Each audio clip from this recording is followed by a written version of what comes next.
राधे राधे। चलिए, आज के अध्याय में हम आपको बताएंगे कि मनुष्य देवताओं की पूजा क्यों करता है। मिलकर बोलिए राधे राधे। इस संसार में मनुष्य सकाम कर्मों में सिद्धि चाहते हैं और सकाम कर्मों का अर्थ है अपनी इच्छा के अनुसार काम करना। फलस्वरूप वे देवताओं की पूजा करते हैं। निसंदेह इस संसार में मनुष्य को सकाम कर्म का फल अति शीघ्र प्राप्त होता है।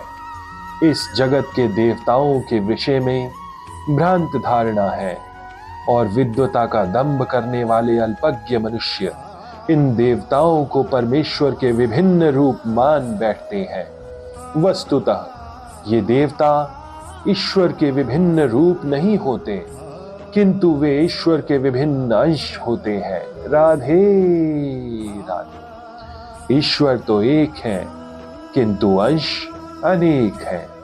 वेदों का कथन है, नित्यो नित्यानाम, ईश्वर एक है। ईश्वरः परमः कृष्णः, कृष्ण ही एकमात्र परमेश्वर है और सभी देवताओं को इस भौतिक जगत का प्रबंध करने के लिए शक्तियां प्राप्त है। ये देवता जीवात्माएं हैं जिन्हें विभिन्न मात्रा में भौतिक शक्ति प्राप्त है।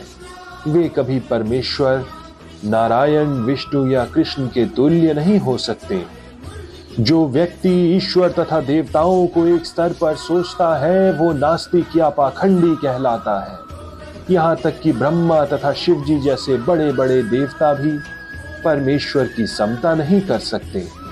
वास्तव में ब्रह्मा तथा शिव जैसे देवताओं द्वारा भगवान की पूजा की जाती है।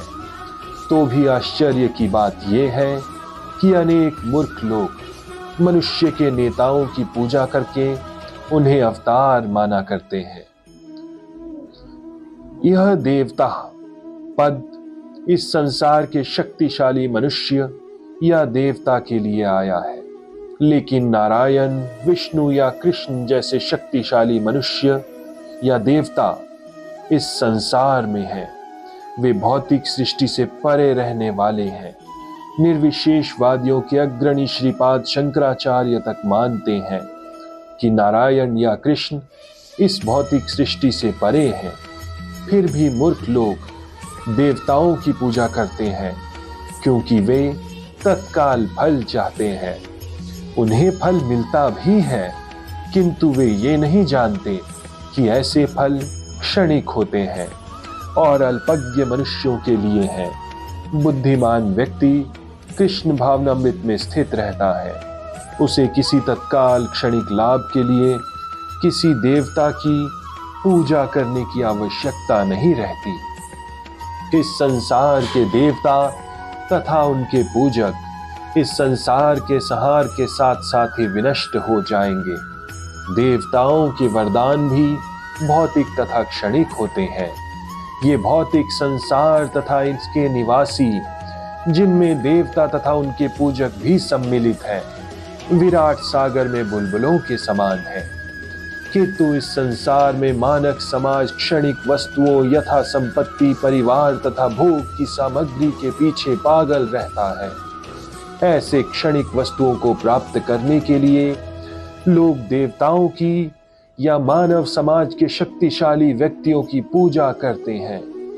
यदि कोई व्यक्ति किसी राजनीतिक नेता की पूजा करके सरकार में मंत्री पद प्राप्त कर लेता है तो वो सोचता है कि उसने महान वरदान प्राप्त कर लिया।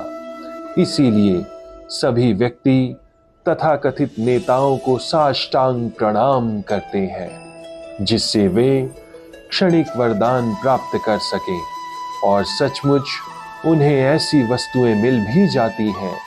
ऐसे मूर्ख व्यक्ति इस संसार के कष्टों के स्थायी निवारण के लिए कृष्ण भावनामृत में अभिरुचि नहीं दिखाते।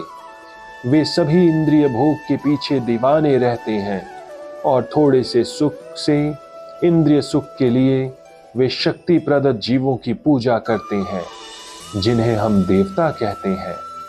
ये श्लोक इंगित करता है कि विरले लोग ही कृष्ण भावनामृत में रुचि लेते हैं। अधिकांश लोग भौतिक भोग में रुचि लेते हैं।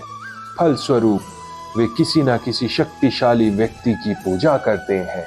अतः हमें किसी देवता या किसी शक्तिशाली व्यक्ति की पूजा न करके स्वयं को कृष्ण भावनामृत में लीन करना चाहिए। मिलकर बोलिए राधे राधे राधे।